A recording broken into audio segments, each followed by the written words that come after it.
Good evening from R.A. Fagnall Hall on the campus of Elmhurst College, where the Blue Jays of Elmhurst will take on the Millikin Big Blue today in a CCIW matchup.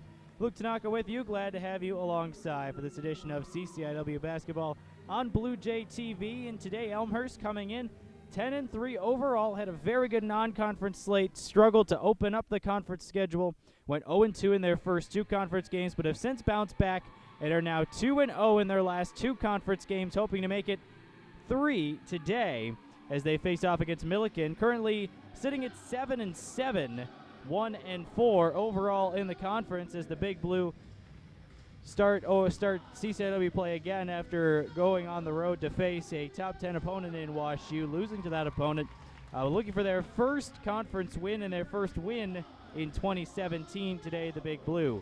On the opposing side, the Blue Jays, a big 59-56 win over Carthage on the road on Saturday. They'll look to ride that momentum into their third conference victory in a row and try to get into plus numbers, try to get above 500 in conference play for the first time this season.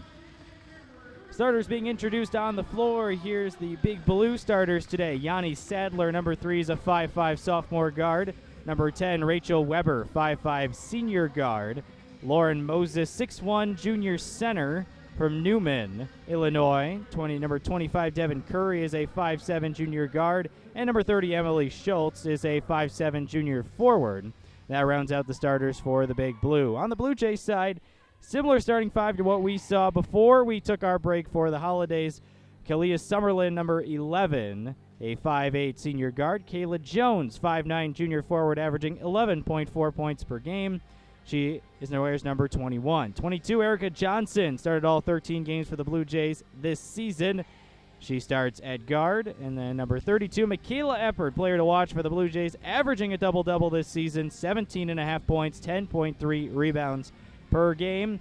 5'11 junior forward. And Hannah Littman, the 5'9 senior point guard from Chicago, averaging 2.5 assists, 4.5 rebounds, and 8.9 points per contest. Amanda Bender, Alicia Shivers, and Chris Harrow are officiating crew. Here we go. Blue Jays and the Big Blue. Quickly, Millikin out and running. Devin Curry lays it up, no good. And the Blue Jays will have their first possession attacking the left basket. Here is Johnson giving off to Summerlin at the top, and the Blue Jays will swing it around to Lippman. Summerlin is open for three. Gets it. Kalia Summerlin for three. That is big for Summerlin, who has struggled recently from beyond the arc. Get more into her recent struggles in a bit. Here's a elbow jumper. A low block jumper by Schultz. Back up the other way, the Blue Jays. Lippman spin move in the lane, gets fouled. She'll go to the line for two. Best free throw shooters in the conference, as Devin Curry gets charged with her first. As you saw that last three by Summerlin, now it's Lippman at the free throw line, shooting a cool 93% from the stripe, knocks this one down. Lippman, a 5'9 senior guard from Chicago. Last two games averaging 8 points, 2.5 assists. Shooting just 33% from the field, and has struggled as of late. Of course, it was a defensive battle against the Lady Reds on the road in Kenosha. One the Blue Jays pulled out by 3. Nice baseline move by Schultz. And she has the first two for the Big Blue.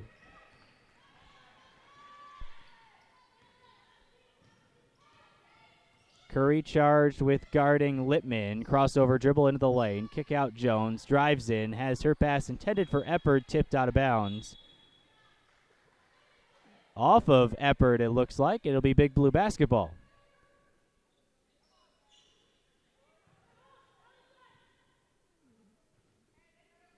Thought it was going to be by way of the Blue Jays, and instead not the case, as Weber brings the ball up the floor for Millikin. Backdoor cut off the leg of Curry and out of bounds. A look offensively there from the Big Blue. Low post touch and then a cutter to the low post right. Just couldn't quite connect on the pass, and a turnover for the Big Blue sends it up the Blue Jays' way. Elmhurst 10-3 overall, 2-2 in the conference. Nice road win at Carthage on Saturday. And they have a mismatch down low for Eppard, but they quickly double. Swing it all the way around to Lippman.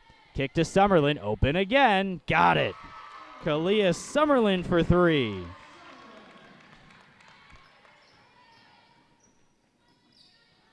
Summerlin has really struggled since the page turned to December and now into January as Schultz knocks down another pair. She has all 4 of Millikin's points here 2 minutes into the first quarter. Ball down low to Eppard. Quickly double teamed, looking to pass out of it, and she turns it over as Johnson gets it in the backcourt. And again, the double team working against Michaela Eppard, who has struggled with turnovers this season. 21 assists, 35 turnovers on the year. And that's what the Big Blue are going to try to do.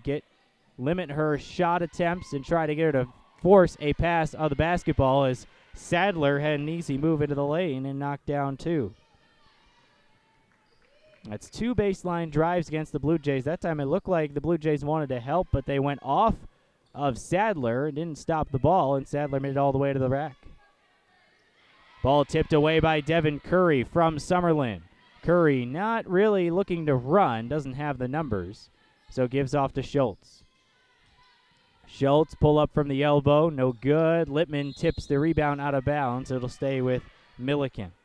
Talk about Summerlin. Since December, Summerlin's really had 2 good games out of the 7. In those 2 games from the field, 8 of 14, 7 of 11 from downtown. Those 2 games being Wheaton at home and Wesleyan at home. But then the other 5 games, she is 2 of 18 from the field and 0 of 11 from downtown. So really promising start for her. As Devin Curry double dribble turnover will send it up Elmhurst way.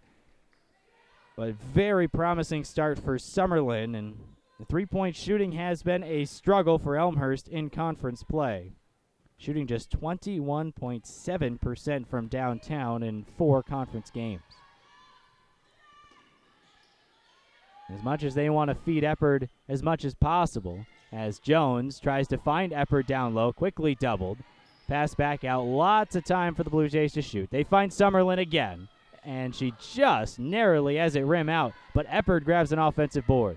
Johnson, long 2, bang.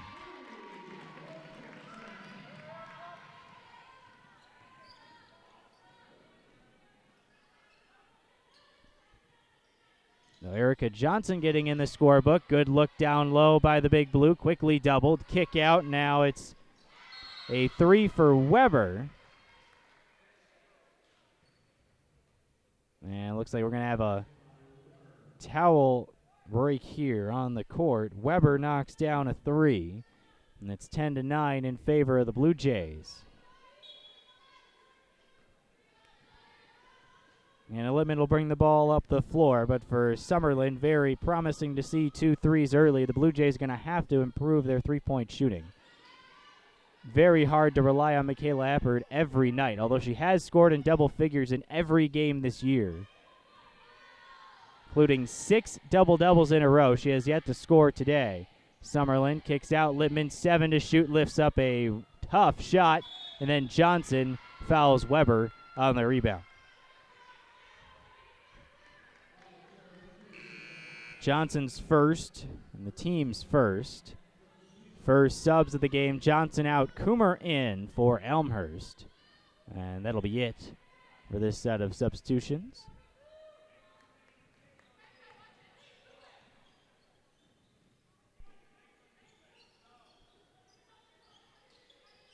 Sadler on the far wing. Here's Devin Curry. Dribbling in, kick out Weber, quickly closing Lippman. Weber unable to get the three-pointer off. She already hit one just a moment ago. Chance for the Big Blue to take their first lead of the game here. Driving in, Curry up and under, and they do. Devin Curry knocks in a pair. And it's 11-10, first lead for the Big Blue, about halfway through the first quarter. Elmhurst has not been able to get Michaela Eppard involved yet. She has been quickly doubled every time she touches the ball. Has one offensive rebound but did not go back up. Eppard now just single coverage as Summerlin dribbles around a potential defender. And the ball ends up out of bounds off the carom, and it'll go towards the Big Blue. Lisa Logan checks in for the Blue Jays. First time we've seen her today, along with Cassie Summers for Millikin. And Michaela Gilbert also in for the Big Blue, replacing Curry and Moses. Logan in for Summerlin for Elmhurst. Here's Sadler, left-handed dribble, and then gets blocked by Littman on her way into the lane. Second team for the Blue Jays, first on Hannah Littman. Big Blue, coached by Lori Kearns, Millikin's all-time winningest coach, and the Big Blue have only had 2 head coaches in their program's history. That pass picked off by Eppard, and up come the Blue Jays. Littman with a head of steam. Hesitation dribble, passes off to Eppard, looks to go to work on Gilbert, but travels. And Kearns has been the coach of the Big Blue for 31 out of the program's 47 seasons in women's basketball. NCAA championship in 2004-2005 season. 11 conference titles and 11 NCAA tournament appearances under Kearns' leadership. But Big Blue have not been back since that championship run in the 04-05 season. And an offensive foul the other way. It's going to be Emily Schultz's first and the team's second.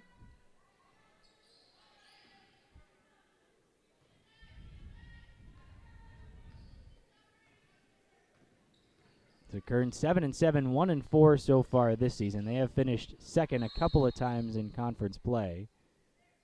And we have a whistle.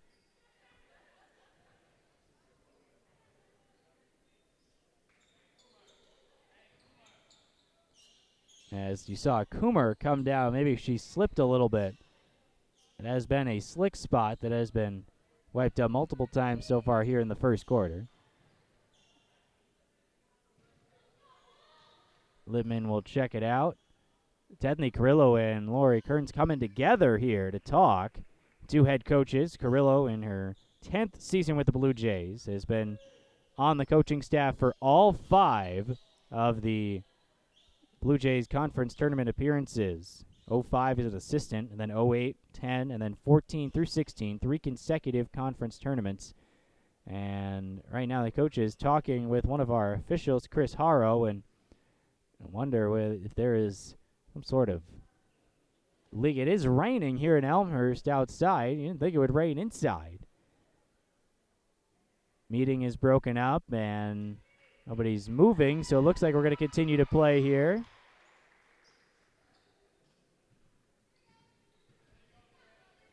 And softball graduate assistant Tiffany Pottis getting a high five from Lori Kearns, the Millikin coach, on her way off the floor.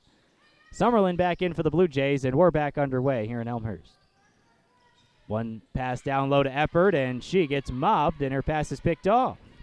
Another turnover for Eppard. That's 3, and she has yet to score today.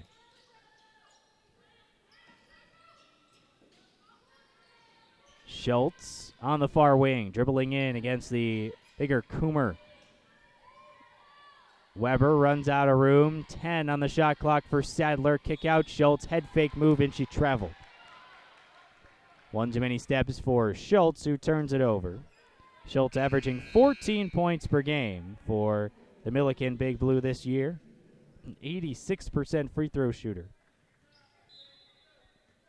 Had double-digit points 9 games in a row between November 18th and December 30th. And the key for her, efficiency from the field and also getting to the free throw line. That seemed to be the key when she scored in double figures. It was either she was efficient from the field or, and Eppard now travels. That's 4 turnovers for Eppard. Elmhurst fans not very happy. As Hannah Henderson checks in for Littman. First time we've seen number 15 Henderson today for the Blue Jays.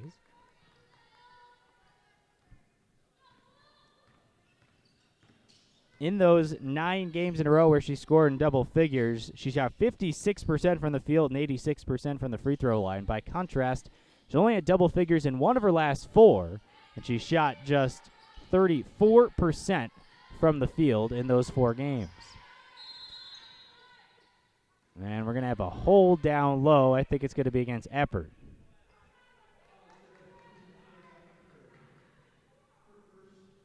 It's her first and the team's third. So for Schultz, she will get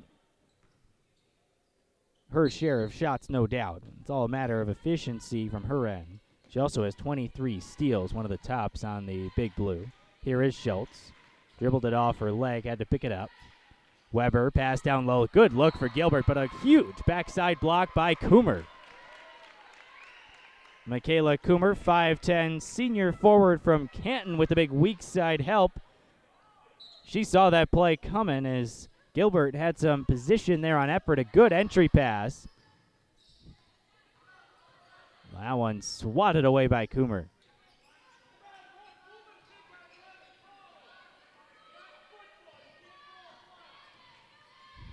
Ten on the shot clock. Sadler, hesitation, dribble, lost it, but right to Gilbert. Gilbert pops a jumper, no good. Rebound pulled down by Coomer.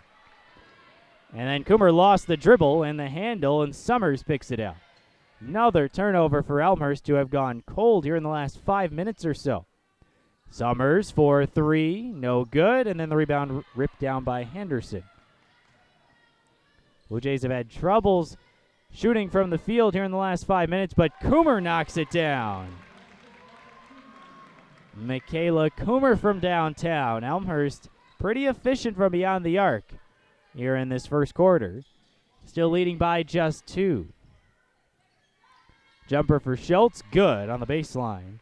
And Schultz has 6 early points for the Big Blue, knotting the score back up at 13. Blue Jays right now 3 of 4 from downtown. Summerlin has 2 and Coomer 1. And then a bump on the far wing. Summers first and the team's third. As you see Coomer's 3 one more time, snapping that scoring drought for the Blue Jays. Becca Gerke checks in for the first time along with Kayla Jones. Replacing Summerlin and Eppert, who will get a quick breather.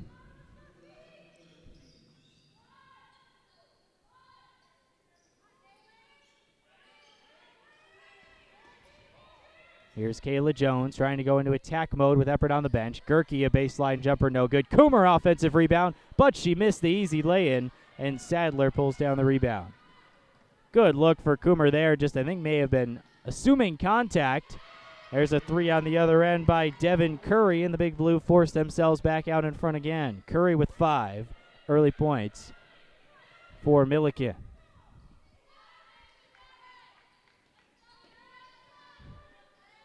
Ball swings to Jones. Open baseline J. Rattles out. Curry pulls down the rebound right next to her teammate Moses.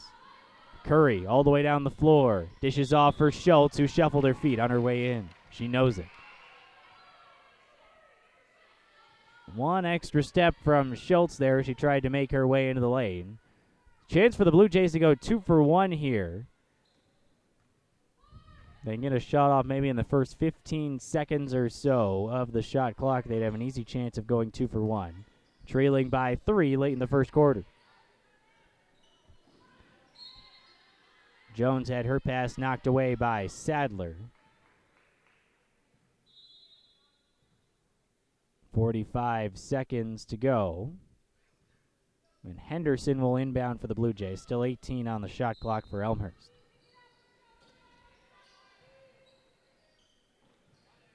Michaela Coomer dishing out Logan. 13 to shoot. Skip pass Jones going to work on the baseline. Bounce pass Gerke. Good look by Jones, and she'll set up Gerke at the free throw line. Becca Gerke, 5'11", freshman forward from Burlington, Illinois. A nice bounce pass there by Jones to open up Gerke in the lane. Gerke's first free throw off the mark.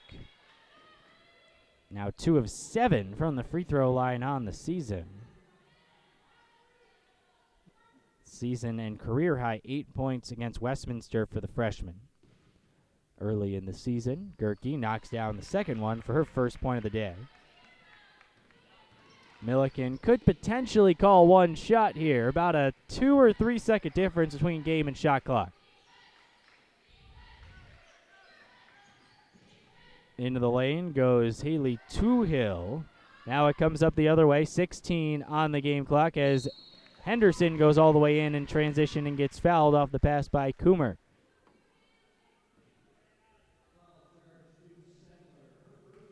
It's a good job of running the break that time by Coomer. Sadler's first foul and the team's 5th. Henderson misses the first one, 70% from the line on the season. 5'8" junior forward from Palos Heights. Rises and misses the second one as well. 0 of 2 from the stripe, and now Millikin has a chance to extend their lead on the last shot. Driving into the lane, Sadler, and she will get fouled on the floor, so Millikin will have the ball out of bounds with 4.5 to go. 2-point lead for the Big Blue. Gerke's first, team's 4th. Needs to be quick if you're the Big Blue, but Henderson gets a steal. Henderson with 2. Henderson with 1 will miss unable to get the shot off. Wasn't aware of where the clock was, and so the Blue Jays head into the second quarter, trailing by 2. Going to take just a quick, maybe 30, 45-second break here on Blue Jay TV. Come back with the second quarter right after this.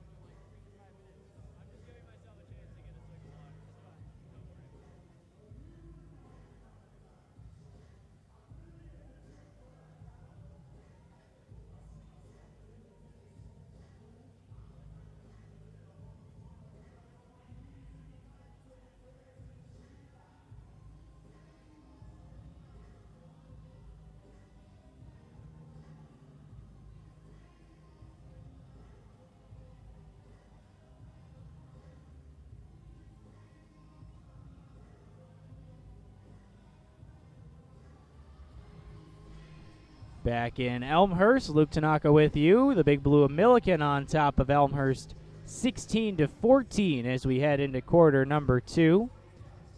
Leading scorer for Millikin so far, Emily Schultz with 6. Devin Curry put in 5 for Millikin in the first 10 minutes. Kalia Summerlin with her 2 threes, leading the Blue Jays with 6, while Coomer also hit a 3-pointer in that first quarter. She has 3.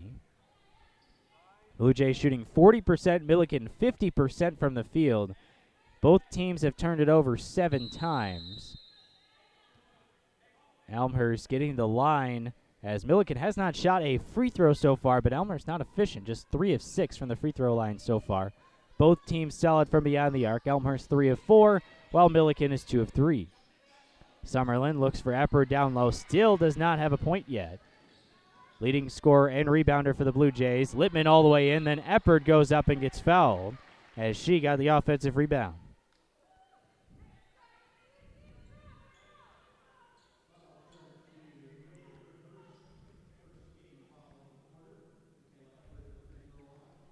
You saw Eppert there getting the weak side rebound, goes to the free throw line and misses the first one. Michaela Gilbert's first foul and the team's first of the second quarter. But Eppert and the Blue Jays struggling from the free throw line. Normally a very efficient team from the line. There's Eppert's first point of the day, and it goes down via free throw and pulls Blue Jays within 1. Both of these teams very good from the free throw line, so for Elmhurst, they're pretty happy that they have not put the Big Blue on the stripe yet, as we have an offensive foul. And that's Michaela Gilbert's second foul, and the team's second.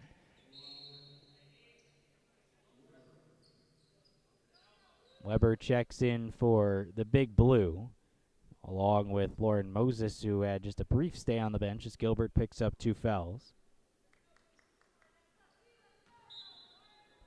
Millikin leading the conference in free throw percentage in CCIW games in their 5, 77.3 from the charity stripe. While the Blue Jays 75.6, not far behind in third. Summerlin almost traveled, thought about the shot and then somehow kept her right foot on the deck. Pass finds its way to Lippman. Kick out, tipped away. 6 on the shot clock for Summerlin. Floater in the lane, no good. Eppert, another offensive rebound. Tried to go back up, and Moses kept her arms up to block the shot. Here comes Weber all the way up the floor. Throws one up, got fouled on her way in. And the first 2 free throws of the day coming up for the Big Blue. Going to be Lippman's second and the team's first of the second quarter. And here comes Rachel Weber to the free throw line. One of those very good free throw shooters for Millikin, 91%. But she misses the first one. Never believed in curses, but the announcer's curse seems to rear its ugly head often. Weber rises, fires, and hits the second one. Needed a couple of bounces, but it ended up falling. It's Weber's 4th point of the day. She's got 4 to go along with Schultz's 6 and Curry's 5 to lead the Big Blue out to a 2-point advantage. Swing it around the perimeter for the Blue Jays. Kick out to Henderson. Summerlin spots up for 3 again. Kalia Summerlin has 9, 3 of 4 from beyond the arc. Summerlin feeling it tonight here at home. Spin move in the lane by Moses. And the miscommunication with Curry. Summerlin running after the ball. She will get to it first. Tries the quick pass for Erica Johnson. It was well behind her. Johnson, good effort trying to get to the basketball. But it will go up the other way as Summerlin turns it over. Blue Jays now back out in front, 18-17. Let's check in on the Elmhurst men's team. They're playing down in Decatur against the Big Blue. And the Blue Jays well behind early, 22-9. In favor of Millikin right now in Decatur on the men's side. Lots of scores to keep you updated on. Here's a long pass that's tracked down by Moses. Moses kicks. Two-Hill, tough up and under look, no good. And Lippman out and running. Has Johnson to her right. Lippman all the way into the lane, and the left-handed layup good. 4 for Lippman, and Elmhurst lead up to 3.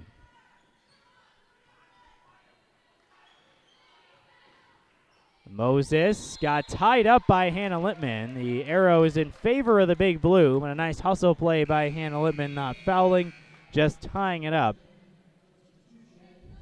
Summers and Sadler back in for Millikin, while Kayla Jones checks in for Elmhurst, resetting the Blue Jay floor. It's the starters, Summerlin, Johnson, Jones, Lippman, and Eppert. And I believe it's the same as well for Millikin. Schultz, Sadler, check it. It's Summers instead of Weber, as that basket's good by Curry, joined on the floor as well by Moses. Curry now leads the Big Blue with 7 and pulls Millikin within 1. Jones all the way to the rack, no good. Tried to go with the right hand on the tough angle and got trapped under the backboard. Sadler goes coast to coast, misses, but the rebound tipped up, ends up with Summers, and Sadler's second attempt to the possession good. Millikin pulls back out in front. Back and forth we go here in the first half. Down low, Eppert, 1 dribble, quickly doubled, and then lays it in for her first field goal of the day. First basket from the field, good for Eppert. She only has 3 points here in the first half. Remember, she scored double digits every game, all 13 for the Blue Jays this season, but has been limited 3 points and 4 turnovers here in the first half so far against the Big Blue. Schultz, crossover dribble, elbow J, no good. Long rebound collected by Jones. Almost a second chance for Millikin there. Elmhurst with the lead and the basketball. Johnson bounces to Eppert, spin move in the lane. No, she traveled. Eppert, Summerlin, fans can't believe it. And neither can Tethny Carrillo. Eppert thought she had an and one. Instead, it's another turnover. That's her 5th of the day.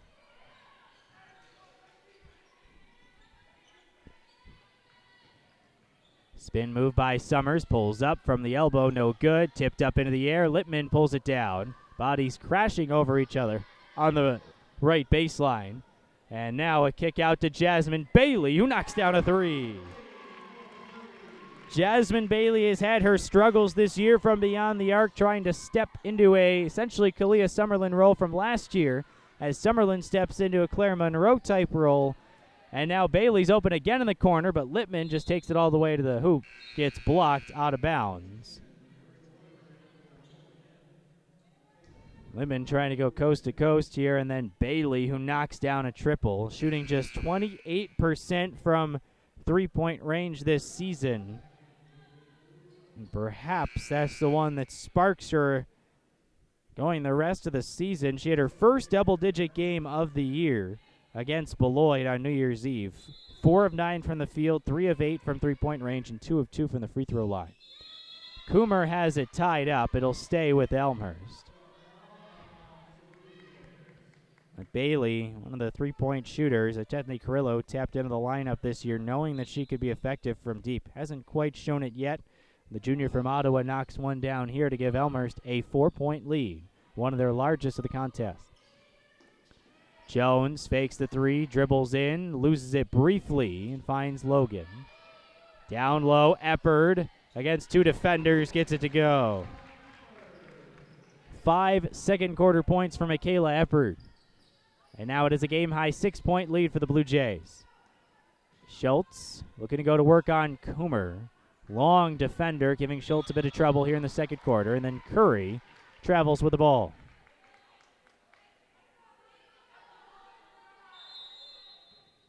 And now a full timeout going to be taken by Millikin, as Elmhurst has extended a 6-point lead.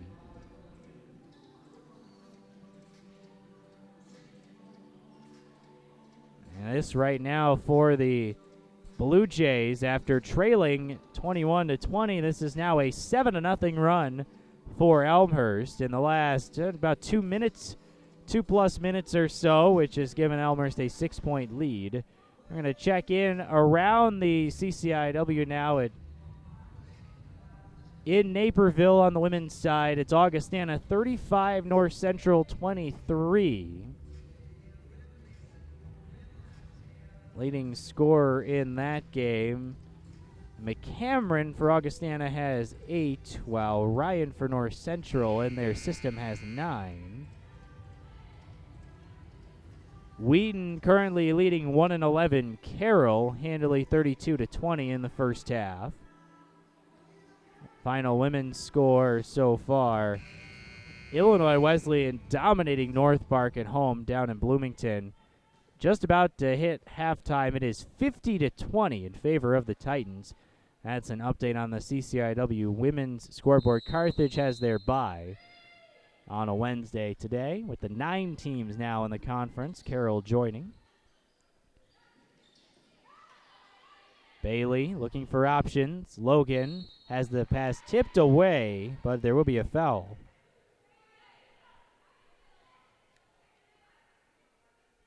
That is Shannon Props who is charged with it.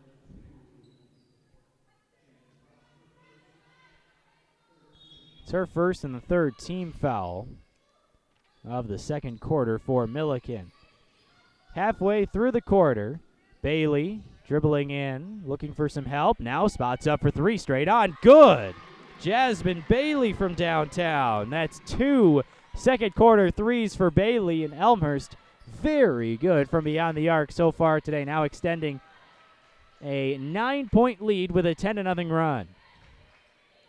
Pass down low, Moses trying to work on Eppard. Wild shot, no good. Eppard kept her arms up, and here come the Blue Jays in transition. Jones has Bailey to her right, who she passed up the 3 that time, and then she traveled. And so she'll turn it over. But that's a shot. Bailey's got to take that one. I think if she pops that one from the wing, I would be feeling pretty confident if I were her. 2 of 2 already here in the second quarter from distance.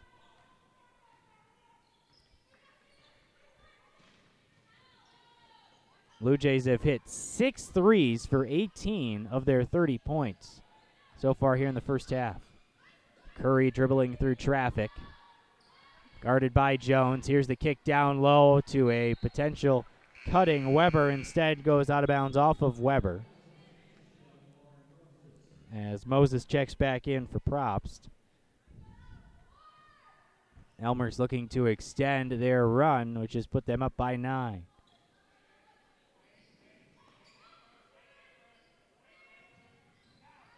Coomer down, tried to get it down to Eppard. Instead, it was picked off by Curry.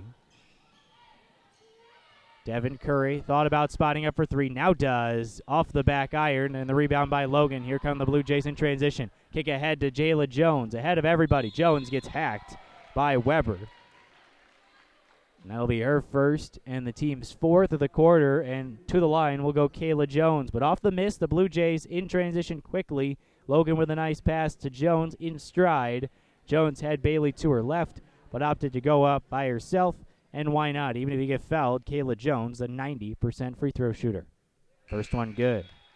First point of the day for Jones, who averages 11.4 points per contest, shoots 42% from the field. As I mentioned, very good from the free throw line, 90%. Second one good as well.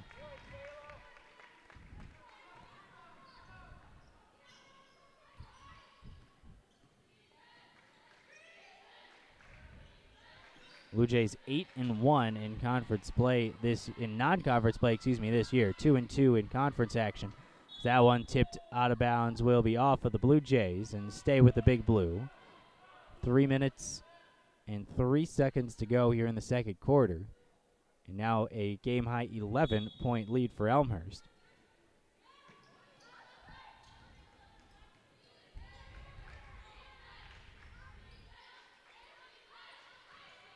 Millikin hasn't scored in almost 5 full minutes.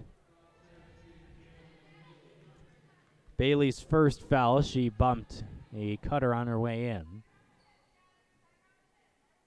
Second team foul of the second quarter. Bailey, Eppard, Jones, Logan, and Coomer for the Blue Jays. And there's a 5-second call. Good defense on the inbounds by Elmhurst. They'll set it up the other way. Blue Jays came in with a better rebounding margin than Millikin, and they're showing it 15 rebounds to 11. But really the key for Elmhurst has been their potency from beyond the arc today. 6 of 7 from downtown. Pass down low to Eppard, quickly doubled, looks to kick out, finds Jones, 4-3, count it! Eppard with the assist as she passes out of a double team. Jones knocks down a 3, and the Blue Jays are 7 of 8 from downtown. 14-point lead, a 15-0 run. Millikin trying to find a hoop, and a foul down low.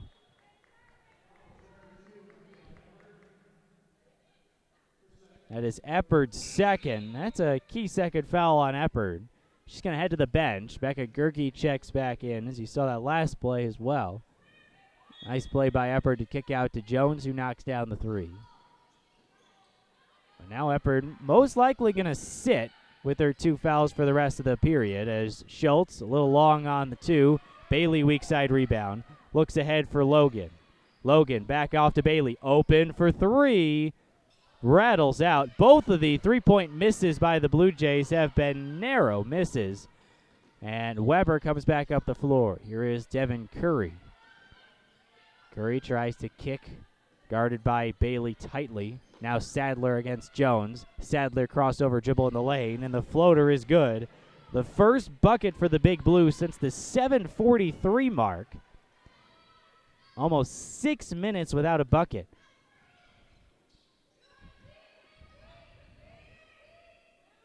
Meanwhile, the Blue Jays, so good from beyond the arc, they've extended the lead. Coomer back out, Bailey. Fakes the 3, lines up one that's a little bit long off the backboard. Clear out by Millikin and Schultz.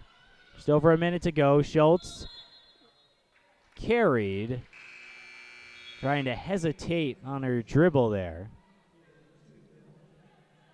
Toohill checks in for the Big Blue, and then Hannah Henderson. Bailey will take a seat. Good stretch and good second quarter for Jasmine Bailey, who knocked down a pair of 3s. Logan's pass a little behind Coomer, but she's able to corral it. Jones trying to go all the way to the bucket, gets rejected by Moses. The Blue Jays offensive board. 1 minute to go here in the second quarter. Gerke going to be fouled, and that will be a shooting foul as the Blue Jays now in the bonus. Second foul called on Sadler. Becca Gerke will shoot 2.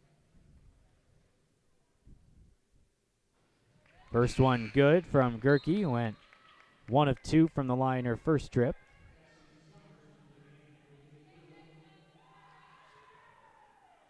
Cassie Summers checks back in for the Big Blue. Elmhurst lead now up to 13. It ballooned as high as 14. This time free throw no good. Coomer offensive rebound, goes up against contact, counted and one. Big offensive rebound by Coomer. And that's Emily Schultz's second foul. Coomer strong in the lane to the basket. Lead up to 15, and Coomer will look to complete a three-point play. The 5'10 senior from Canton. Double-digit points in 2 of her last 3. Coomer now with 6 after the three-point play. 50 seconds to go, and this is now the largest deficit for Millikin. Bounce pass to Moses, looking for some offense. Schultz had to go to the bench with 2 fouls, so Summers lines up a 3 and gets it to go. First basket of the game for Summers. About a 4-second differential between game and shot clock. Blue Jays can hold seemingly for the last shot here. Gerke bounce pass to Coomer, looking for some help. Out to Henderson with 14 to shoot. Kayla Jones. Coomer driving in against 2 defenders. Now Gerke, kick out. Henderson lines up a 3. Little short. 5 seconds to go. Up the floor comes Weber, trying to get as close as she can, and she got fouled with 1.5 to go. And Denley Carrillo doesn't mind that foul. It's the 4th team foul. It's the first charge to Lisa Logan. So now just 1.5 to shoot, and you had that foul to give, so that was a very smart foul, as long as it's not a shooting one. Ball tipped up into the air, out of bounds, 0.7 to go. Coomer with the athletic effort, trying to deny the ball from Probst. All you can get is a catch and shoot here. There is the wild shot, no good. Blue Jays defend the final possession well, and they will head into the locker room with a 13-point lead. Blue Jays shot 46% from the field and shot much better than that in the second quarter in extending a 39-26 lead. They are 7 of 10 from downtown, 21 of their 39 points coming from beyond the arc, and 8 of 13 from the free throw line. Meanwhile, Millikin's only shot 2 free throws. They split their only set at the free throw line so far today. The Blue Jays doing better at the three-point line, doing better from the free throw line to extend their 13-point lead. Blue Jays also out-rebounded the Big Blue 18-14. Millikin turned it over 13 times in that quarter. We had 24 combined turnovers between the two teams. And what was a little bit of a sloppy early goings, but Elmhurst extends a 13-point lead. We're going to take a 15-minute break here on Blue Jay TV. We'll come back, recap the individual scoring leaders, and then get you set for the second half. You're watching Elmhurst women's basketball on Blue Jay TV.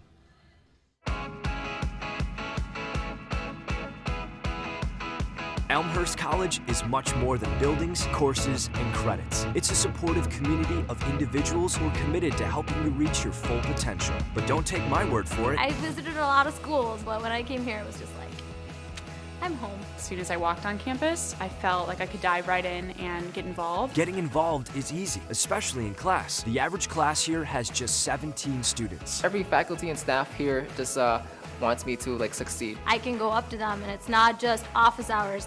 I'm here from 10:30 to 11:30. It's actually whenever you need help, my door's open. There's a real connection that takes place. I'm frequently asked, what do I teach? I never say music. I teach people. Music's the vehicle. It was great to see that rather than just teaching textbook material, they're actually giving you some industry insight. I'm a vocalist. I'm out in the clubs performing, I'm touring in Europe and performing, so they see how their life can transition into that. A lot of my friends from other universities, they don't get to be a part of undergraduate research, professional development at such an early stage. They're truly there to help you and to build you and to make sure that you are amazing. And at Elmhurst, you can be amazing all around, including on the field. Football is just one of 20 Division III sports. We went straight to the Final Four of the nation, and that was a great way to come in and start off the season. They're there because they're motivated to, they want to be a good team, they want to be a good player. Wrestling wasn't my life. I was able to go out and do a lot of different activities and get involved on campus. We are allowed to be students, and we can be involved in a lot of other things. How do you want to get involved? You'll have your choice at Elmhurst. Our campus has over 100 clubs and organizations. Whatever you want to do, there's something here for you to do. Concert choir, the wind ensemble, gospel choir, Habitat for Humanity, Global Poverty Club. I'm an orientation student leader, SGA, Best Buddies. Greek life at Elmhurst College is really focused on leadership and discovering who you really are. To be part of all these different organizations and get to know all these amazing people is why I love Elmhurst. You can also get to know the world beyond the campus. Elmhurst offers study abroad opportunities in 44 countries. I studied abroad in Granada, Holland, Germany, El Salvador, Israel and Palestine, Costa Rica, Czech Republic. Back at home, you'll enjoy all the advantages of our great location. Downtown Elmhurst is just a short walk from campus, and the Metro train will take you to the world-class city of Chicago in just 30 minutes. When it comes to career preparation, we've got you covered. Elmhurst will connect you with the people and the experiences you need to reach your full potential. Elmhurst allows you to grow into the knowing, and I appreciate that there's a journey that we encourage. It's not just in one program or one department, it's threaded throughout everything that we do. Elmhurst College pushes you to truly find who you are as a person and as a professional. They will make sure no matter what your interests are, what your career path is, that there's going to be a resource on campus that is going to help you find that potential and then reach it.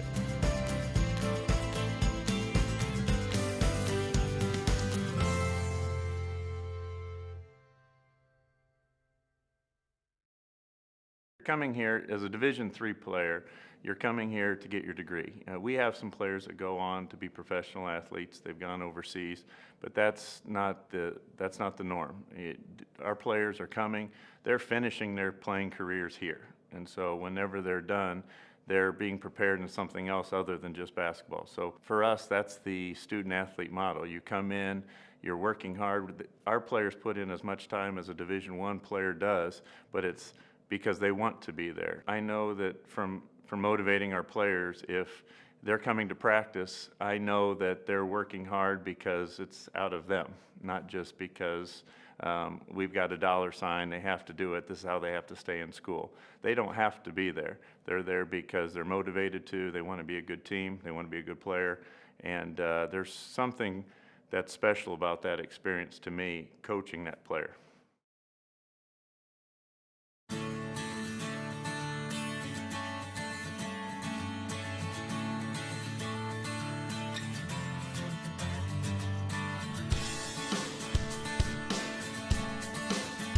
College only happens once. You need to know what you're getting into. That's why we made this video. We wanted to give you an idea of what you might choose to get into at Elmhurst College. We went around the campus with a camera for a full school year and asked people what they thought about the place. We didn't plant anybody and we didn't script anything. We just asked questions. We started at new student orientation. I chose Elmhurst because the campus is really nice, first off. I like it a lot, and it's really close to Chicago. I like Chicago. The reason why I chose to come here is the smart classes and the atmosphere. The people here are friendly, and I just love it. Nicest campus I've seen anywhere. Like, I visited a lot of other schools, but, I mean, this one just had, like, all the trees. They had the atmosphere. All the people I've met have been really, really friendly. It's a beautiful campus. It's a beautiful campus. Lots of plants, lots of friendly people. And they're just so helpful. Like, everyone wants to help you out to get to where you need to be. Come on in, everybody. It's good to have you here. It's just going to be a fun year all together, meet lots of people, hang out, go downtown a lot.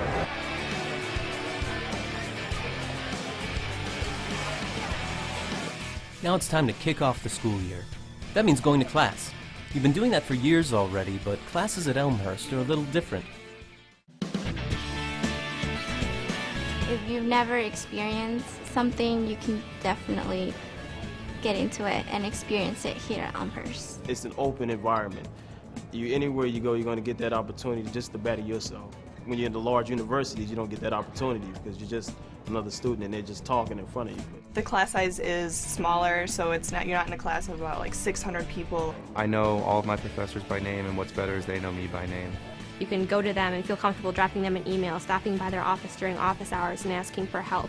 Every morning I wake up and I'm excited to see my students again. I love hearing them and their stories and getting to know them. The opportunity to interact with faculty in a real meaningful way, whether it's in collaborative research, whether it's one-on-one, talking about aspects of the class in their offices, the availability, all those things are there. Learning doesn't only take place in the classroom, but outside the classroom. The lecturing style has sort of gone out of fashion. You do present some material, but you try for the students to discover the answers rather than providing them to the students. It's a process, and we create that process every time, every class. In business, they're not looking for people that have more accounting or more marketing. They're looking for people with what we consider the liberal learning skills. You're going to be able to combine professional interests with a liberal arts education. Elmhurst College is preparing me for my life experience later on after college, and it's a great environment to grow. Elmhurst College gave me a chance to kind of sit back and evaluate the world at large, and then begin to say, okay, I could kind of see myself doing this. Of course, all work and no play is no way to go through college. That's why we have special weekends like homecoming.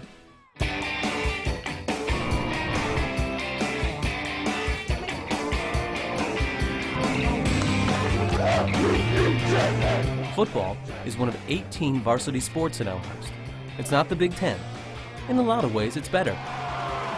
But what separated Elmhurst College from every other institution that was looking to recruit me as a football player is Elmhurst College was more interested in me being a student athlete. Knowing that I would be running cross country and track all 4 years, I think it's really helped me structure my educational career as well. Being a student athlete takes up a lot of time, but it's a commitment that you really want to make.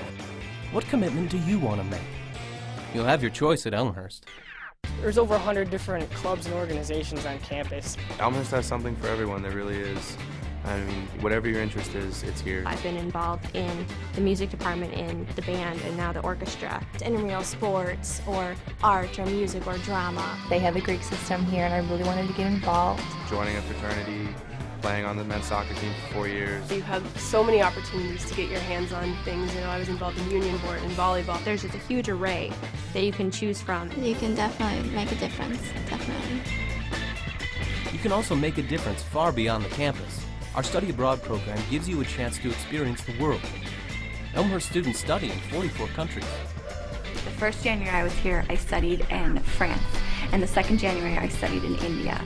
Back home, you'll enjoy all the advantages of going to college in Elmhurst, Illinois, a special suburb of a great city. Downtown Elmhurst is walking distance, and there's so many things going on. We have movie theaters, restaurants, there's shopping. The train station's right within walking distance, and you can always go to downtown Chicago. About half-hour metro ride away.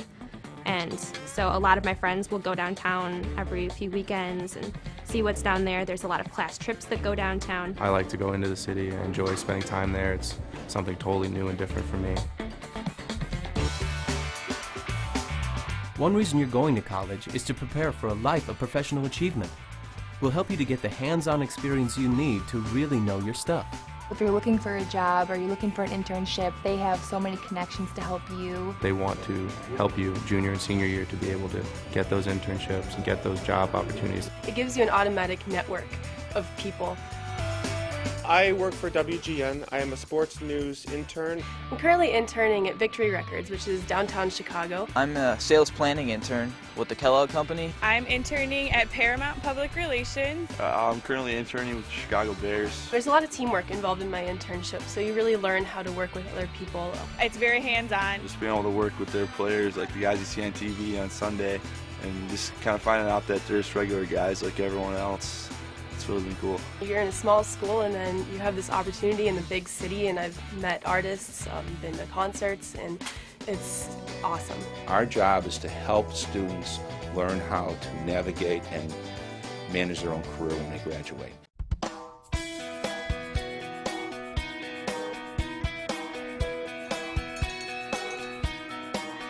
So that's Elmhurst College in about 7 minutes. We'll leave you with a few final thoughts from our students and faculty. Those people who decide to come here simply say that there was a feeling about the campus. They said there's just something, they sense something more, like hey, I belong here. Coming in here and making the connections with the people that I have, I know that even when I graduate, I'm still going to have these connections. I'm still going to have a home here even, 5, 10, 20 years down the road. I'm sure there's other good schools out there too, but I think you'd have a hard time beating Elmhurst. Your experience is going to really be what college ought to be.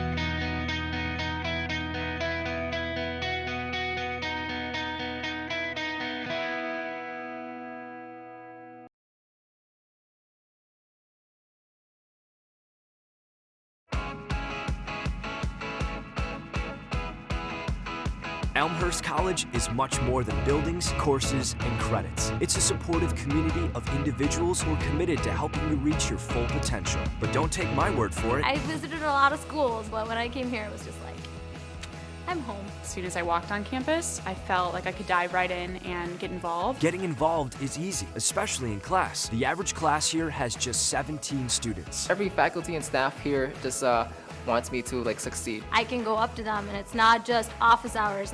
I'm here from 10:30 to 11:30. It's actually whenever you need help, my door's open. There's a real connection that takes place. I'm frequently asked, what do I teach? I never say music. I teach people.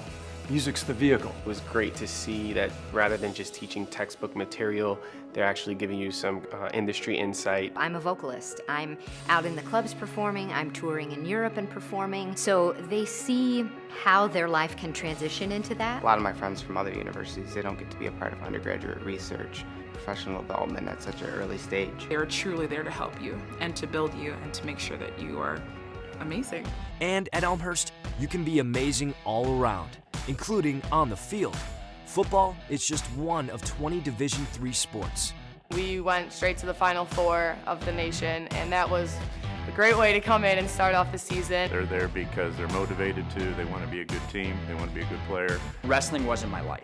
I was able to go out and do a lot of different activities and get involved on campus. We are allowed to be students, and we can be involved in a lot of other things. How do you want to get involved? You'll have your choice at Elmhurst.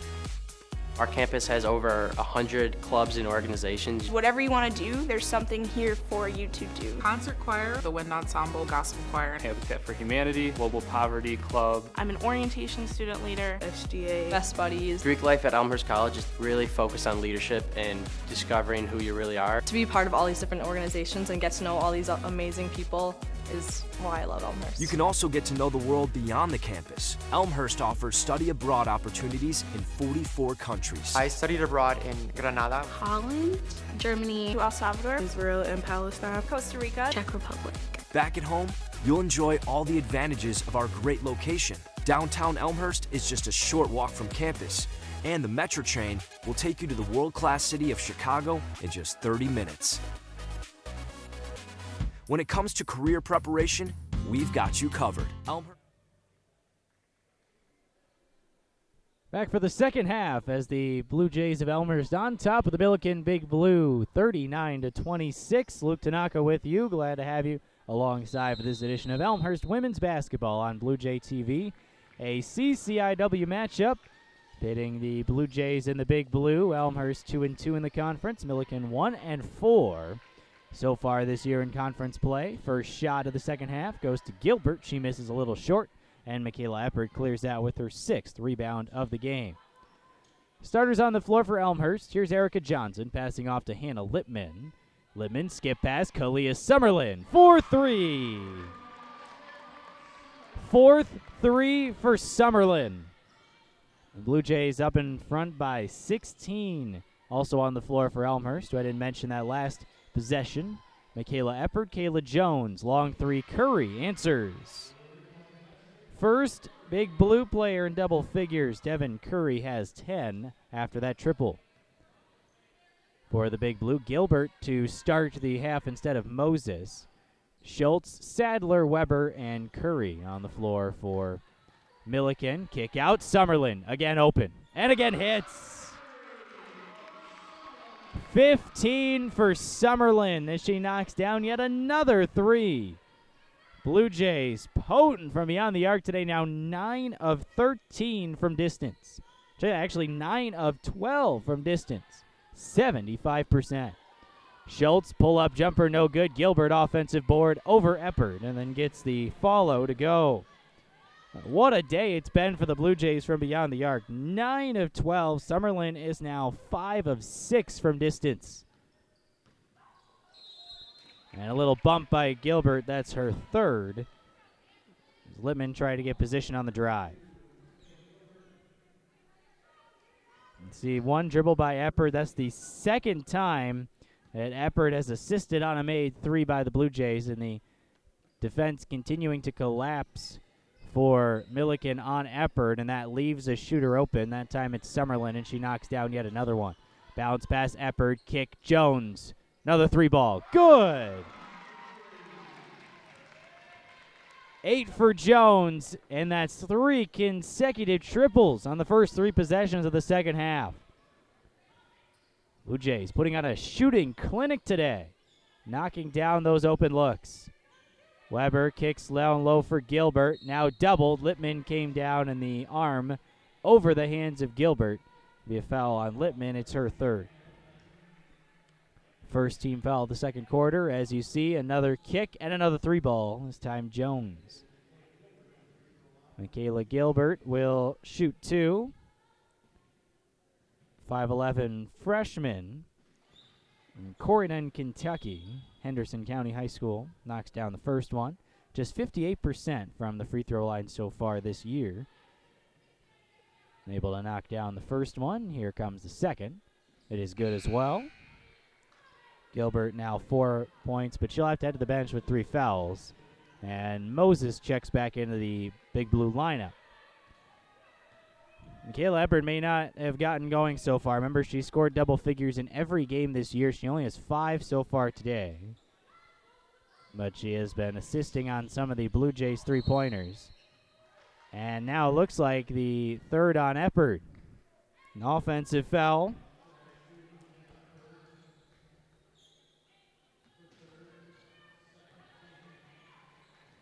Let's see if the Big Blue try to go right back to Eppard to see if she'll pick up a cheap fourth. Schultz, they do go right to Moses, who is guarded by Eppard, and a kickball will keep it at this end. The Big Blue 7-7 overall. The Blue Jays 10-3. Elmhurst 8-1 in non-conference play. Lost their first 2 CCIW contests. Here's a 3 for Curry. She misses on the wing, gets her own rebound though. Nobody boxed her out, and then she finishes. Curry with 12 points, averages 12.5 per contest this season. Only 2 starts for Curry, now 3. Back into the starting lineup after making her first start in November. Didn't start again until Saturday on the road against number 9 Wash U. Jones, elbow jumper, no good. Box out, nicely done by Moses, who pulls down the board. Out and running Weber, bumped by Summerlin on her way in. I'm guessing that's going to be a foul on the floor. Didn't look like Weber was in the act of shooting. First foul on Summerlin, third team.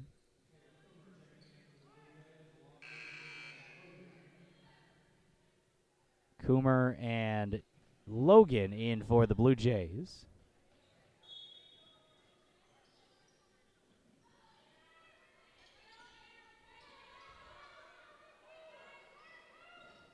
Weber, crossover dribble to the left hand, goes up in the lane, gets fouled. Hannah Littman cannot believe it, but that may be her fourth. She's already walking to the bench, and that will be Hannah Littman's fourth personal foul. It comes with 6:36 to go in the third quarter. And Henderson will check in for her here in just a moment. Weber's first free throw rolls in.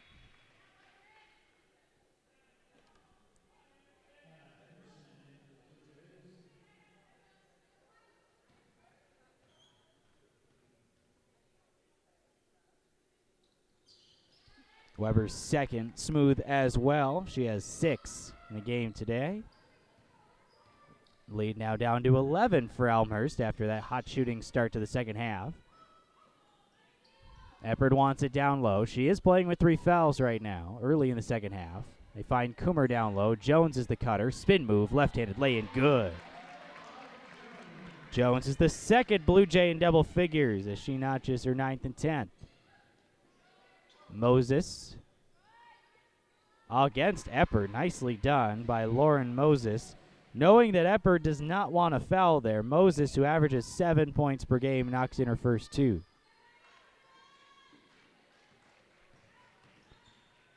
Coomer up and under move. Well off the mark. Running for it, Curry. Behind the back dribble on her way into the front court. Holds up. Sadler for 3. Rattles in and out. Eppard pulls down a rebound. Eppard trying to bring it all the way up the floor. Gets a timeout. Tethny Carrillo calls it. It'll be a full timeout for the Blue Jays. So Eppard currently sitting at 5 points, has scored double figures in every game this season, all 13 of them. And she has 9 double-doubles in 13 games, including 6 in a row coming into this contest. I wouldn't be surprised if she's a bit winded after that long game against Carthage. She played 38 minutes out of the 40 in that game. Scored 22 points, pulled down 13 rebounds, went 7 of 13 from the field and 8 of 10 from the free throw line. Last year averaged 22 and 9 against the Big Blue. So if you're Lori Kearns, the last person you want to see beat you is Michaela Eppard. But the Blue Jays today have been winning from beyond the arc. So far in this game, the Blue Jays 10 of 13 from distance. And Eppard, who was CCIW Player of the Week on November 28th, has done more distributing than she has done shooting.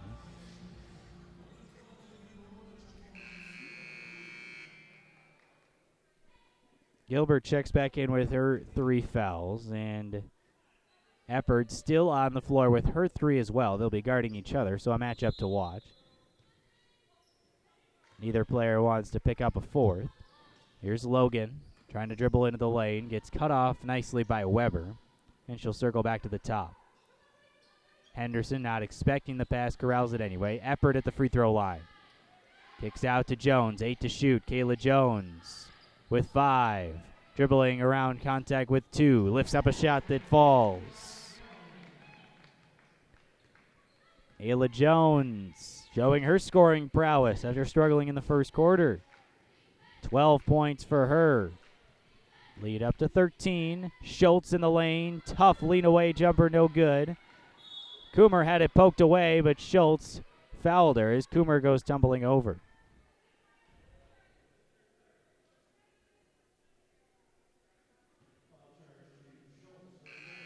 That is Emily Schultz's 3rd personal. And the second team foul of the third quarter. Schultz will head out with her 3. Leading scorer for the Big Blue at 13.9 points per game. Second leading scorer, I should say, being held right now to just 6 points. Leading scorer also with 6, Yanni Sadler, 16.6 points per game. Eppard, tough move in the lane, and she can't get it to go, but I think that's going to be the 4th on Gilbert.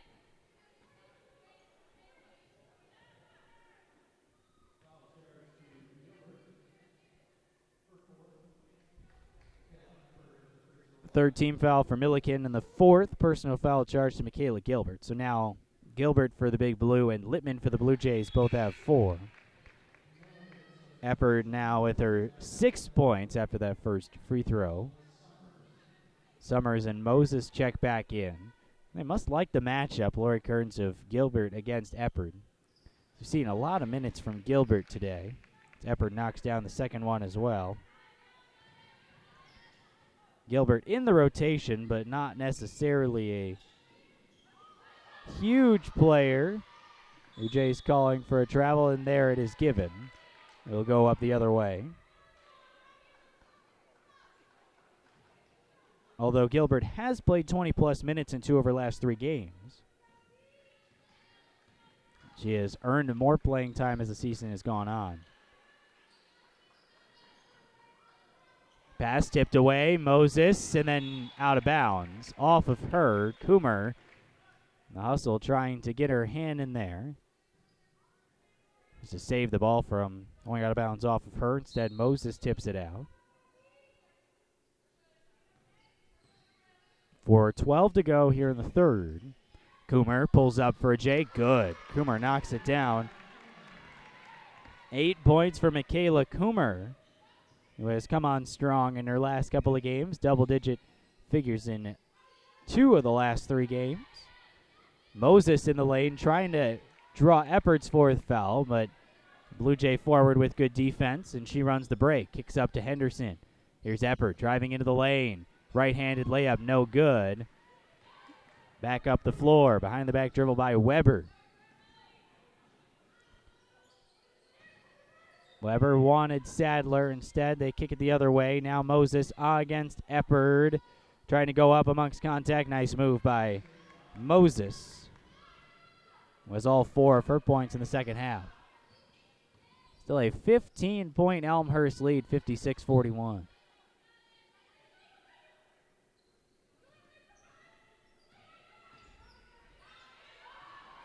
Jones is open. Coomer calling for the ball. Nice pass by Jones to find Coomer, who now has double figures with 10. She is the third Blue Jay to score double-digit points today.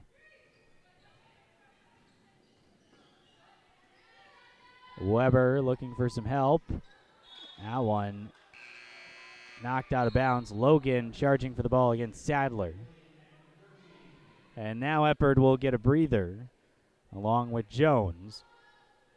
Interesting to see them both leave the floor. 2 leading scorers for the Blue Jays.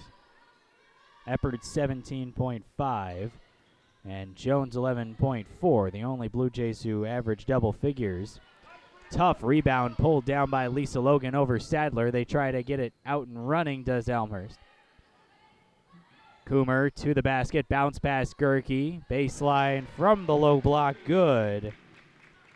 4 points for Gerke, who has scored an even 4 in each of her last 2 games as well. Henderson falls down as the defender, and so they skip the pass to Summers, who was open. She missed a little too strong. Sadler offensive board and put back.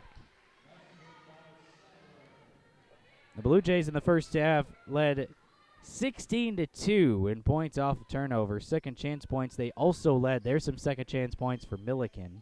7-2. The Blue Jays led that total in the first half. Bailey trying to drive, almost lost the handle. 8 on the shot clock, ill-advised pass, tipped away by Sadler. Just 4 to shoot for Lisa Logan. She heaves one up, and it almost hits the rim, just off the backboard, and a shot clock violation. Sadler really forcing that one. And Bailey's pass was tipped away.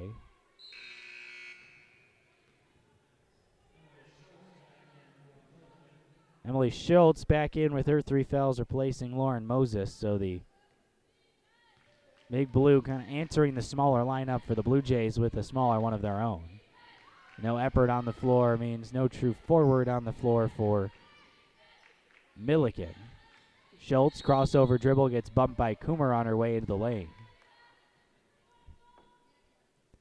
First foul on Coomer.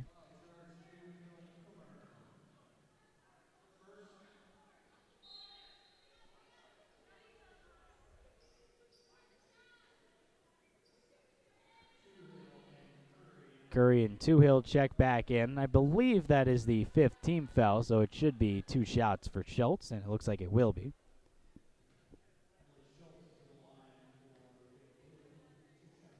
Schultz, an 86% free throw shooter, scored a season-high 25 on the road against Northbard. Hit 9 of 11 free throws in that game, along with 8 of 13 field goals. As I mentioned, she's efficient from the free throw line and the field is when she is at her best. Not much of a three-point shooter. Just 1 of 6 on the season, but loves to get to the line. When she does, it can make up for what will always come in those up and down shooting nights. Coomer fouled by Sierra Birdsell down low, and now Coomer will head to the free throw line. And actually, it's going to be Two Hills second instead as she came on the help. Coomer, 76% from the line. Knocks it in. She has 11. Her season high this year, 14. She's done it twice. Knocks in both. Very smooth free throws from Coomer. 3 Blue Jays in double figures, but none of them Michaela Eppert. Now a turnover. Hannah Henderson running the break. All alone. Goes up and gets it to go. Schultz gave a swipe, but Henderson fought through the contact. She becomes the 9th Blue Jay in the scorebook. Schultz and 1. Coomer bumped her in the lane. 8 for Schultz. And the second foul, and as many possessions charged to Michaela Coomer. Nice look there by Sierra Birdsell on the baseline to find the cutting Schultz. That left Coomer in a tough position.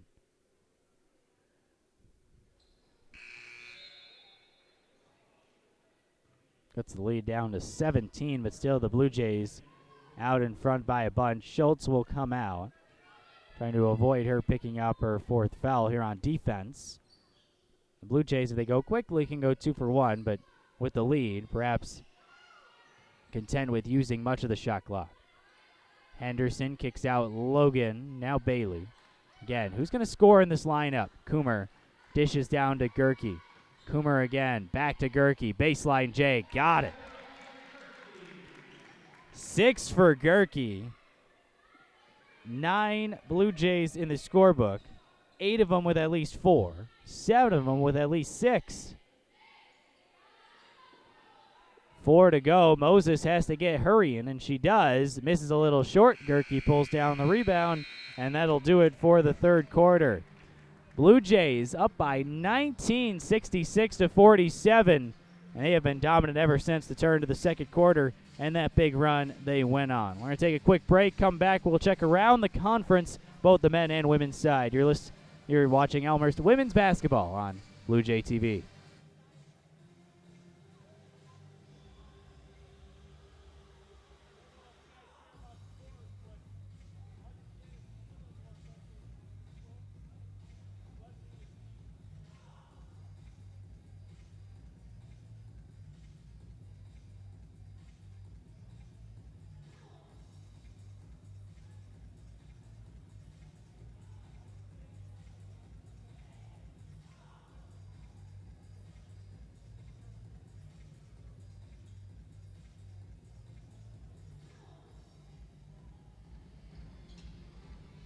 Back at R.A. Fagnall Hall, Elmhurst on top 66-47 over the Big Blue for Millikin. Checking in around the women's scoreboard. Currently, Augustana leading North Central on the road in Naperville 65-50. That one in the third quarter. Augustana is and a bit of a surprise around the conference. A pretty young lineup for Mark Beanborn. Last year struggled a little bit, but have been improving each year. They're 3-1 in conference play, looking to move to 11-3 on the season. Wheaton down the road in Wheaton, dominant over Carroll right now, 65-33. No surprise there. Illinois Wesleyan throttling North Park right now on the women's side as well, 92-52. So really no close games right now. Summerlin lines up at 3, misses. Jones and Johnson battling for the rebound. It'll go out of bounds. They both wanted it. Neither of them ended up with it. It'll go to Millikin. Second half on the men's side in Decatur, and the Big Blue on top of Elmhurst, 36-19, trying to get their first conference win of the season. In Rock Island, Augustana and Illinois Wesleyan on the men's side. Halfway through the second half, Augustana leads by 10, 63-53. Kayla Jones dribbles all the way in, transition, trying to go coast to coast, misses a little long on the pull-up. Two Hill passes up for Sadler, who's all alone, and she knocks it in. Sadler reaches double figures with 10. Elmhurst still up by a bunch, by 17 currently. Carroll hosting North Central on the men's side. Trying to see if we could pull up the stats from that contest as Eppard misses the easy 2 when it goes out of bounds and will favor the Big Blue. Eppard only 7 points, having her streak of 13 consecutive double-digit games this season, all 13. She has 9 minutes if she wants something to say about that, currently with 7. Of course, I'm sure she'll be very happy with the team results so far, leading by 17 here in the fourth quarter. Schultz pivoting around. Now Gilbert will pull up from the free throw line and knock it down. Also on the men's side, North Park getting a little trouble from Wheaton right now. 77-72 North Park, and the ranked Vikings on top. Now 77-74. It's a one-possession game with 3 minutes to go. Eppard went all the way to the rack, thought she had 2. Instead, she got fouled on the way in. That is the third on Haley Toohill and the first of the fourth quarter for the visitors here today. And Carroll on the men's side currently looks like leading North Central. Try to get an official word on that as Littman misses, then Jones misses the follow. Kick out. This is Toohill for 3. No good. Schultz an offensive rebound. Kick back out. Toohill will try again, and she'll miss again. But Devin Curry this time pulls down the rebound, and Erica Johnson was in her way. She tried to walk down the baseline. But indeed, up in Waukesha, Carroll leading North Central right now, 53-49.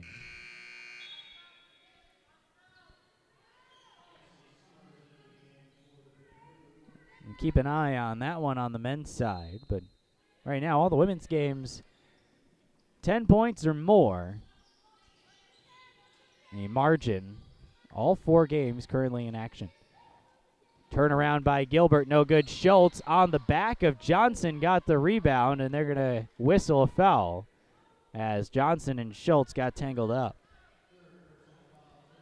3 on Johnson. And Elmhurst is going to call timeout. I think it's a 30. And it is. 30-second timeout for Elmhurst, leading by 15, 66-51. Blue Jays in that second quarter trailed 21-20 with about 7 minutes to go. Then over the next 5+ minutes went on a 15-0 run, led by 14 before Millikin finally scored another point at the 1:46 mark. So 5 minutes and 10 seconds without a basket. And that allowed the Blue Jays to extend a double-digit advantage, and they have led by double figures for the rest of the contest. Here's Sadler. Millikin looking to line up some threes at this point. Schultz guarded by Johnson. They look down low to Gilbert against Eppard. And that shot not close. Eppard plays solid defense. Remember, she's playing with 3 fouls. Littman currently playing with 4 as she dishes off to Johnson. Good ball movement by Elmhurst, looking to get the ball down low to Eppard. They do. Eppard against Gilbert. Left-handed lay-in, good. One more point, and Eppard will reach double figures. Continue her streak. 14 consecutive games this year to start the season.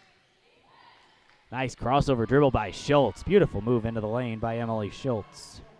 And she reaches double figures. The third member of the Millikin Big Blue to reach that milestone today. Eppard all the way to the basket. There it is. 11 for Eppard. All 14 games this year she has scored in double figures. Eppard gets a block here and then out of bounds off of Sadler.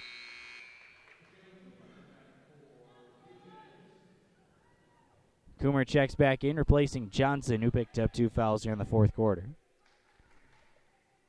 Elmhurst up by 17, sitting pretty here against the Big Blue with under 7 minutes to play. Elmhurst looking to win their 3rd consecutive conference game since defeating Illinois Wesleyan. Coomer assists on that made bucket. by Eppard, who now has 13, and Michaela Eppard.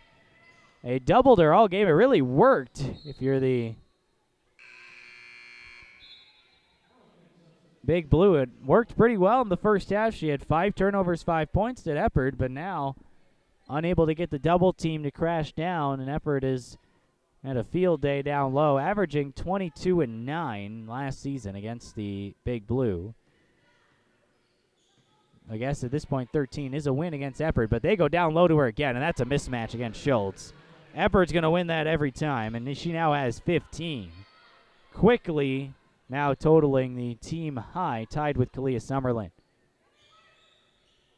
Schultz dribbles it away, and Coomer picks it up. Coomer has Summerlin out in front of her. Couldn't quite get it to her initially, and then Libman off the pass from Summerlin in transition. Coomer steal, pass up to Summerlin, and then Lippman the extra pass as Hannah Lippman knocks it in, and the lead is up to 23 for the Blue Jays. Check out that transition play again. Coomer trying her best, fighting through the contact to get the pass up to Summerlin, and then the extra pass nicely done by Summerlin to get it to Lippman. Elmhurst looking good here at home, and it starts with the three-point shooting. 10 of 14 from beyond the arc. A field day, and really a shooting clinic from beyond the arc today for the Blue Jays. They are also 12 of 17 from the free throw line. While Millikin has just shot 9 free throws, Elmhurst has made 12. Also out-rebounded the Big Blue 29-27, and this is a game-high 23-point lead. How about 26 bench points for the Blue Jays as well? You have Gerke with 6. Jasmine Bailey with 6, including a pair of triples. Michaela Coomer with 12. Hannah Henderson with 2 off the bench for the Blue Jays. Coomer, a nice day for her individually. In today's game, played 19 minutes, 4 of 6 from the field, 1 of 1 from downtown, 3 of 3 from the charity stripe, 5 rebounds. Also 5 assists, just 2 turnovers for Coomer. One of her better games so far this season. Not quite a scoring high, but contributing in many different ways.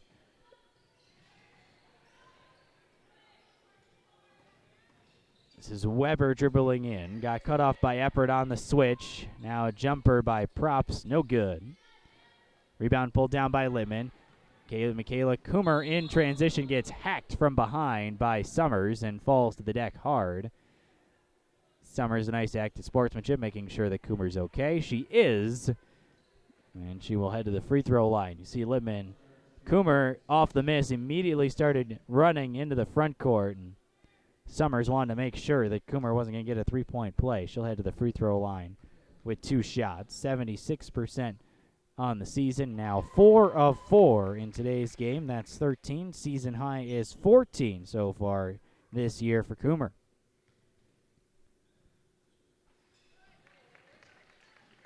Second one good as well. And this is a interesting development for the Blue Jays as Eppard tips that pass intended for Gilbert.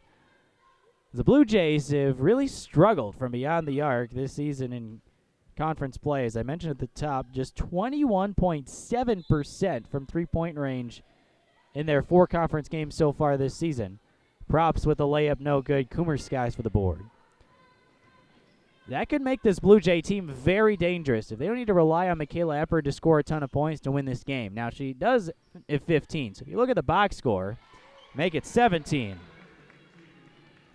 You look at the box score, you think, oh, Eppard leads the Blue Jays to another victory, but really it was the shooting from beyond the arc, and these baskets made by Eppard have just extended the Blue Jay lead. They now have 80 points as a traveling violation will send it up the other way. Blue Jays scored 86 against Illinois Wesleyan and against Greenville. That is their season high, and with 5 minutes to go here in the fourth quarter, you have to imagine the Blue Jays will hit higher than 86 today. Coomer, couldn't quite get it to go. Props pulled down the board. But if this Blue Jay team can be potent from beyond the arc, and it doesn't have to be 70% like they're shooting today. It can even be 50%. It can be 45%, but this Elmhurst team is that much more dangerous here in the CCIW slate when they shoot that well from 3. some finals rolling in, or at least some results that are not in question around the conference. Wheaton's up by 30 against Carroll, 73-43 with 16 seconds to go. So that will do it. They are now finished in Wheaton, a 30-point win for the Thunder over Carroll. Illinois Wesleyan has defeated North Park 93-54.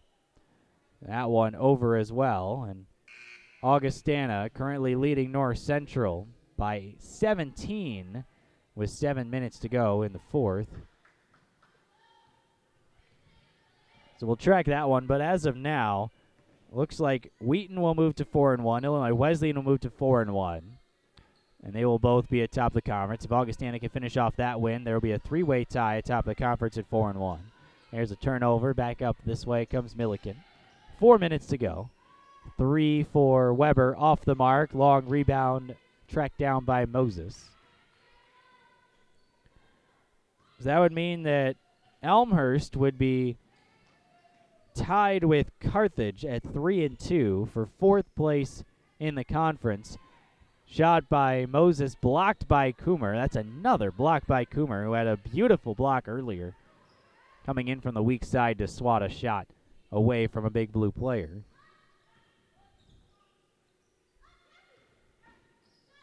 Lippman pulls up from the free throw line and gets it to go. And we'll have a substitution timeout. Henderson, Logan, and Gerke in for the Blue Jays. 3 minutes, 10 seconds to go. Elmhurst going with essentially a second unit here. No starters on the floor. There are other 5 that see regular time. And they're going to say no shot. Moses thought she had a three-point play opportunity.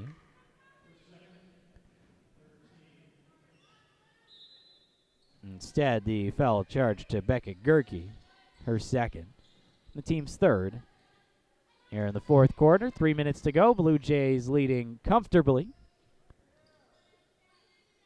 Moses fouled again by Gerke.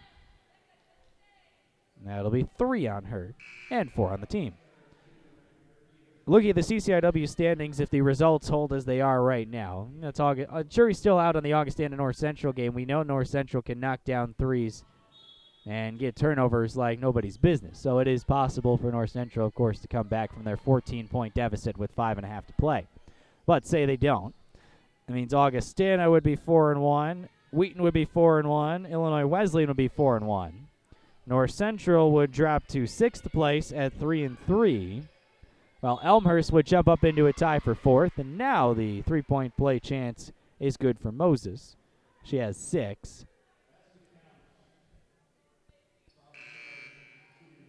And that is 3 fouls on this possession for Becca Gerke. She now has 4.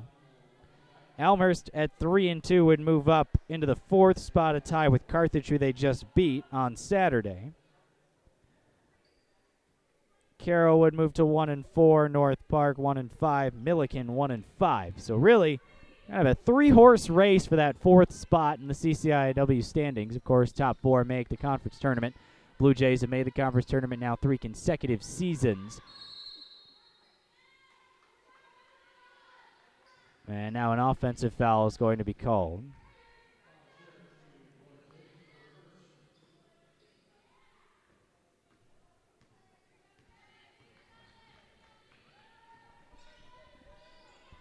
Just over 2 minutes to go. And it's Daniela Boricic who gets called with the offensive foul. Spinning into the lane, Moses, and Gerke with a nice rebound.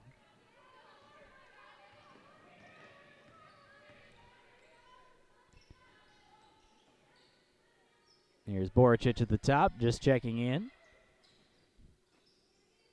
Gerke looking for options. Decides to take it in herself. Spin move. Really tough shot against Schultz. Good defense. Boricic offensive rebound. Her putback attempt is blocked.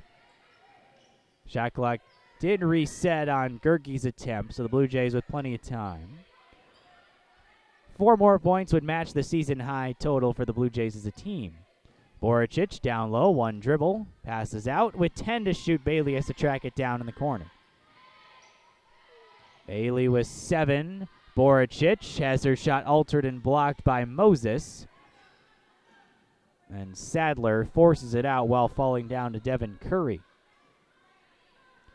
So that race, North Central, Carthage, and Elmhurst. And good thing for the Blue Jays, that big win against Carthage on the road means they have a road win in that essentially 3-horse race. Schultz to the rack. Not quite, but she'll go to the line. It'll be Boricic's first. Team already with 5 fouls.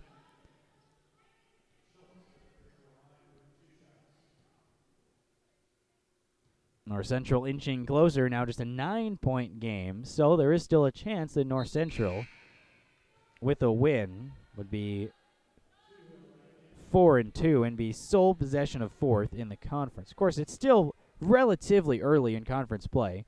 Well, we are in the January, and second week of January at that, so can't say it's too early.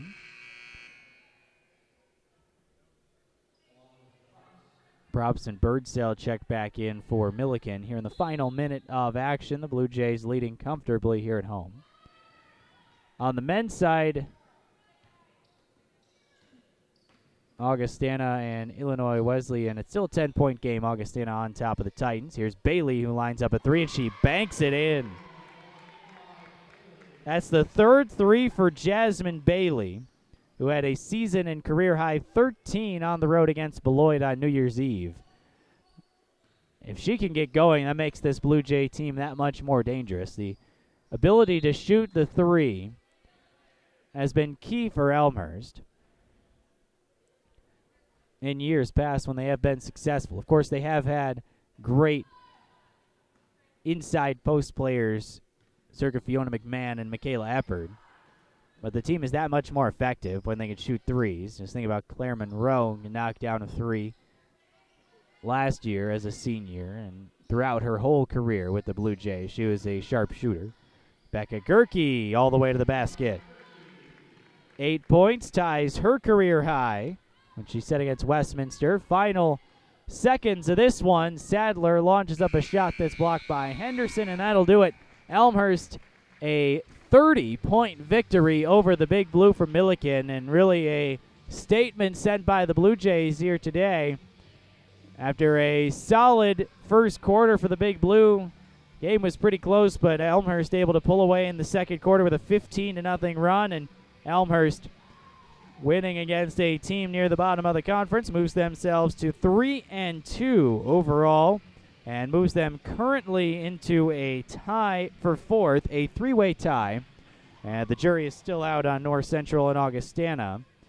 Our last update on that one right now, 75-68. So it's getting closer. It's a 7-point game in favor of Augustana, who has gone cold here in the last couple of minutes. Vikings still leading, but narrowly on the road against North Central, trying to earn a big conference road victory. Blue Jays move to 3-2 in conference play, 11-3 overall, while Millikin is now 7-8 overall and 1-5 in the CCIW. Leading scorer in today's game, if you can believe it, it's Michaela Eppard with 17. Would have never guessed that early in the game, but Eppard came on strong in the second half and mainly in the fourth quarter, and she notches her 7th consecutive double-double in her 10th in 14 games this season. She has scored in double figures in all 14 of the Blue Jays games this year. Kalia Summerlin was 5 of 7 from downtown for 15 points. Kayla Jones had 12, and Michaela Coomer had a season-high 14. 4 Blue Jays in double figures today. As for the Millikin side, Emily Schultz, 5 of 12 from the field for 13 points. Millikin, one of their strengths is at the free throw line. They didn't shoot a whole lot of free throws today. They went 9 of 12. Elmhurst went 14 of 19. Yanni Sadler and Devin Curry joined Schultz in double figures with 10 and 12, respectively. The Blue Jays scoring a season-high 87 points in today's victory, shooting 54% from the field, 73%. That is not a misprint from downtown. 11 of 15 from beyond the arc, and that's really what led this Blue Jay team to the win, that potent three-point shooting. We'll see if they can keep it up, as the Blue Jays will travel to North Park for a 5 p.m. start on Saturday. Check ElmhurstBlueJays.com for all the live links and stats and video for that game. Then the Blue Jays will continue their road swing against Carroll next Wednesday at 7 p.m., and then the Blue Jays will be back home at R.A. Fagnall Hall in a really big game against North Central, 2 o'clock on Saturday the 21st. That will be with the three-horse race. It seems it's coming and bubbling up from the CCIW standings with North Central, Carthage, and Elmhurst. That seems like it'll be a very big game in the conference slate here at home against the Cardinals. Thank you to Dennis for a great job at the controls today. I'm Luke Tanaka saying so long from R.A. Fagnall Hall. Final score of this one, Elmhurst 87, Millikin 57.